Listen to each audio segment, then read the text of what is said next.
But Mustafizur Rahman is a cricketer. He has nothing to do with. Bharat রাজনীতির ভেতরে খেলা আর খেলার ভেতরে রাজনীতি ঢোকাবেই এ যেন ভারতীয় ক্রিকেট বোর্ডের অঘোষিত নিয়ম হয়ে গেছে। যেখানেই যা ঘটুক আইপিএলে ওকে বাদ দাও। মোস্তাফিজুর রহমান, যার ক্রিকেটার পরিচয়ের বাইরে আর কোনো পরিচয় নাই, তাকে প্রতিহিংসার রাজনীতির শিকার বানিয়ে ছেড়েছে দিল্লি। আর এই ঘটনায় সাধারণ মানুষ থেকে শুরু করে খেপে গেছেন সরকার সংশ্লিষ্টরাও। পাল্টা ব্যবস্থা নেওয়ার জোর দাবিও উঠেছে।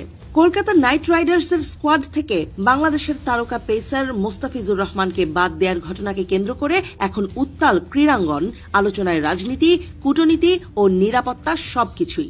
এই প্রেক্ষাপটে বাংলাদেশে আইপিএল সম্প্রচার বন্ধের দাবি তুলেছেন দেশের যুব ও ক্রীড়া উপদেষ্টা আসিফ নজরুল। তিনি তার ভেরিফাইড ফেসবুক পেজে তীব্র ক্ষোভ প্রকাশ করে লিখেছেন, উগ্র সাম্প্রদায়িক গোষ্ঠীর চাপে নতি স্বীকার করে ভারতের ক্রিকেট বোর্ড কলকাতা নাইট রাইডার্সকে মোস্তাফিজকে বাদ দেওয়ার নির্দেশ দিয়েছে। এমন সিদ্ধান্তকে তিনি বাংলাদেশের ক্রিকেট ও ক্রিকেটারদের প্রতি অবমাননাকর আখ্যা দিয়ে নিন্দা জানান।